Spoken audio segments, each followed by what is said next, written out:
17 رمضان جنگ بدر کا دن ہے اور بدر اسلام کا بہت بڑا معرکہ ہے اور سب سے بڑا معرکہ ہے۔ قیامت تک جتنے معرکے آئیں گے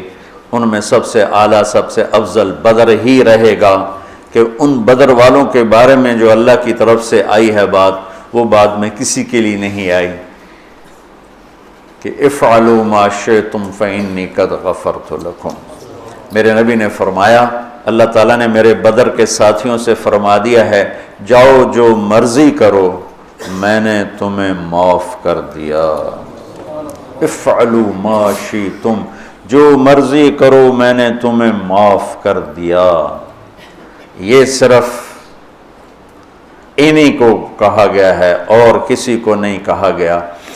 اور اللہ کے نبی کی طرف سے جو ایک گواہی ان کے لیے آئی وہ بھی پھر قیامت تک نہ پہلے کسی کے لیے تھی نہ آئندہ کسی کے لیے ہے کہ آپ 17 رمضان کی رات کو، شب جمعہ تھی، جمعے کے دن جنگ ہوئی، جمعہ تو آج گزر گیا، 16 رمضان تھا، تو آپ ہاتھ اٹھا رہے ہیں اور بے کا ان تہلک هذه العصابۃ فلن تعبد، میرے مولا اگر یہ لوگ تو نے ہلاک کر دیے پھر تیرا نام لینے والا کوئی نہیں رہے گا۔ اتنی بڑی بات ان 313 پر میرے نبی نے فرمائی، ان تہلک هذه العصابہ، اگر یہ ہلاک ہو گیا نا پھر میرے مولا پھر تیرا نام لینے والا کوئی نہ رہے گا۔ یہ بات کسی کے لیے نہیں فرمائی، کسی کے لیے نہیں فرمائی، صرف ان 313 کے لیے فرمائی کہ جتنے اہم لوگ ہیں یہ اسلام کی بنیاد ہیں، اساس ہیں، اثاثہ ہیں،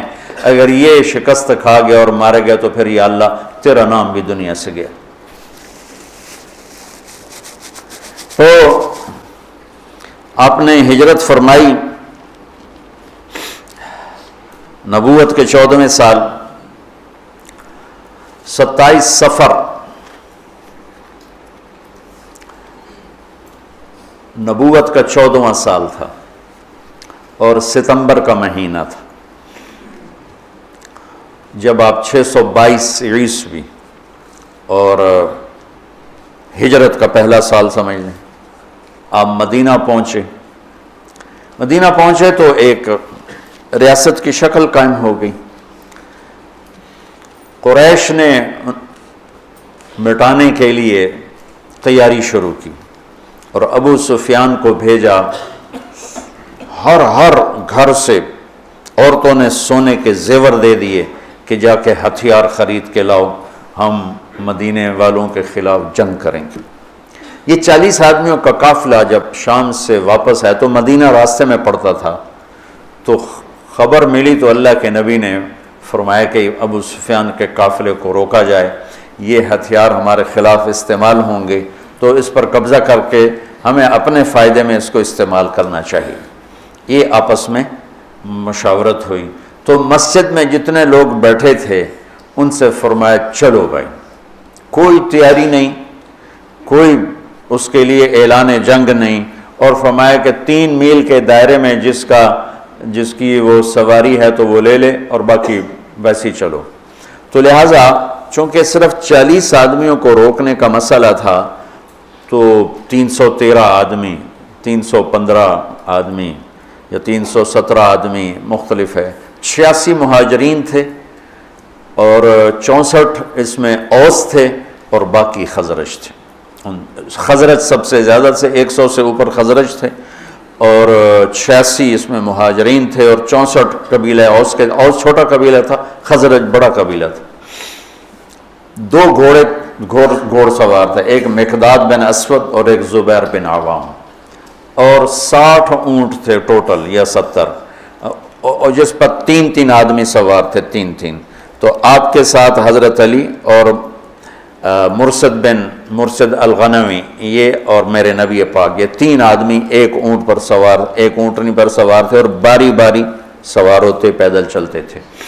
تو آپ ان کے لیے نکلے۔ جب آپ تھوڑا سفر کر گئے تو آپ نے حضرت اسامہ اور حضرت عثمان رضی اللہ عنہما کو واپس بھیج دیا کہ آپ کی صاحبزادی حضرت رقیہ رضی اللہ تعالیٰ عنہ وہ بیمار تھی، ان کو چیچک نکلا تھا، چیچک اسمال پاکس ایک بیماری تھی، اب تو وہ نظر نہیں آتی، ہم نے بچپن میں دیکھا وہ سارا جسم آبلے ہی آبلے نکل آتے تھے، اکثر لوگ اس میں بچتے نہیں تھے، جانور نہیں ہوتے تھے، مر جاتے تھے، جو بچ جاتے تھے ان کے چہرے پر سارے ایسے وہ کھڈے پڑ جاتے تھے، کھڈے، کبھی آپ نے چہرے دیکھے ہوں گے کھڈے پڑے ہوئے، یہ وہ چیچک کے نشان ہوتے ہیں، تو ان کو چیچک نکلا ہوا تھا، تو آپ نے حضرت اسامہ اور حضرت عثمان کو ان کی تیمارداری کے لیے چھوڑا اور خود آگے تشریف لے گئے۔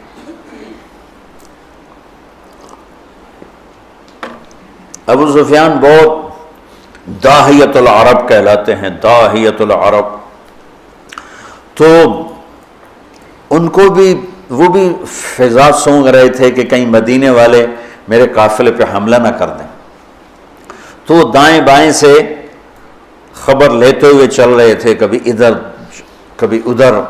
تو اپنے قافلے کو چھوڑ کر وہ نکلے، مدینے والے نکلے کہ نہیں نکلے، ایک کنویں پر پہنچے تو وہاں اونٹ کی وہ لید پڑی ہوئی تھی، تو مینگنیاں پڑی تھیں، انہوں نے اٹھا کے جو توڑا تو اس میں گٹھلی نکلی، کہنے لگا واللہ ان هذه من یثرب، یہ یثرب کی گٹھلی ہے، یہ یثرب کی گٹھلی ہے، یہ یثرب کی کھجور ہے، اور لگتا ہے کہ محمد اپنے ساتھیوں کو لے کے نکل پڑے، تو اسی وقت اس نے اپنے قافلے کا رخ ینبوع کی طرف موڑا، اور ینبوع سے چلتے ہوئے بحیرہ احمر کے ساتھ ایک لمبا چکر لے لیا، وہ چکر، اور ادھر مدینے مکے کے اونٹنی سوار کو دوڑا دیا کہ ہو سکتا ہے وہ پھر بھی میں پکڑا جاؤں، تو جا کے مکے میں اعلان کر کہ ہمارے قافلے کی خیر نہیں ہے، تو وہ دن رات دوڑتا ہوا وہاں پہنچا، اور اس نے جا کر وہاں اعلان کیا، اس اعلان کا کرنا تھا کہ سارے مکے میں آگ لگ گئی اور سارے تیار، تو